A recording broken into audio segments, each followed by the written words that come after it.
Assalamualaikum warahmatullahi wabarakatuh. My name is Nurul Atira Hani binti Muhammad Guzairi and my team member Muhammad Anieq Kemal bin Abdul Jalil. Today we are going to talk about inverters, DC to AC converters.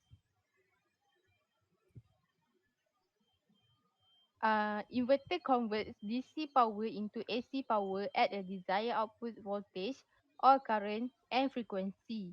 The output voltage of an inverter has a periodic waveform that is not sinusoidal but can be made closely approximate.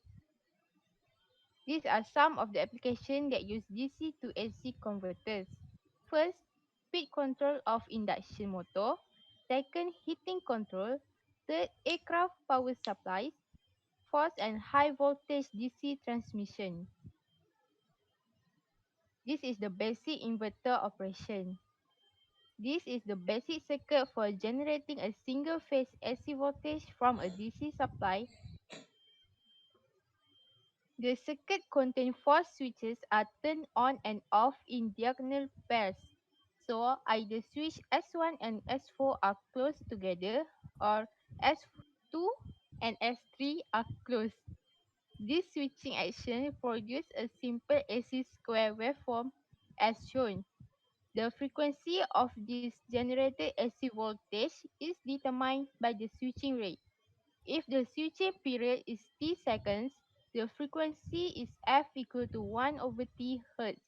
The square wave AC output voltage of the inverter is adequate for some applications. However, the sine wave output voltage is the ideal waveform for many applications. A cost-effective way to make this output closer to a sine wave is to use the pulse width modulation switching technique.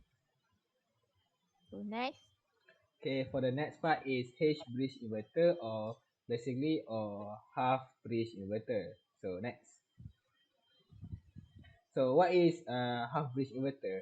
The inverter is a device that converts a DC voltage into AC voltage, and it consists of four switches, whereas half bridge inverter requires two diodes and two switches which are connected in anti-parallel. The two switches are complementary switches, which mean when the first switch is on, the second switch will be off similarly. When the second switch is on, the first switch will be off. Next. So the four switches of the basic inverter circuit in figure 5.1a are replaced by a semiconductor devices in many real-world applications such as MOSFET, resulting in the half-bridge inverter circuit illustrated in 5.3.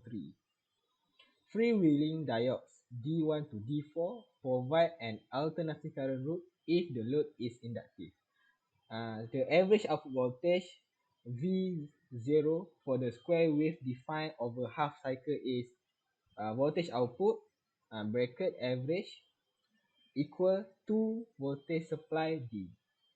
Whereas the D duty cycle D equal to T on divided by T.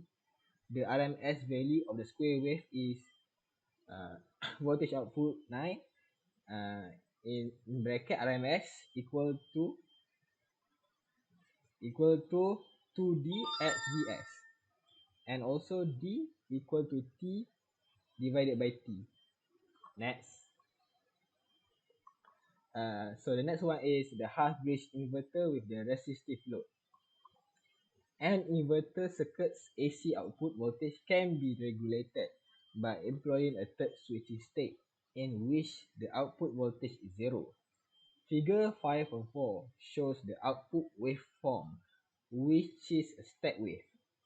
Switches 1 and S3 or S2 and S4 close for a duration T, which is voltage output equals 0 voltage in the third switching state.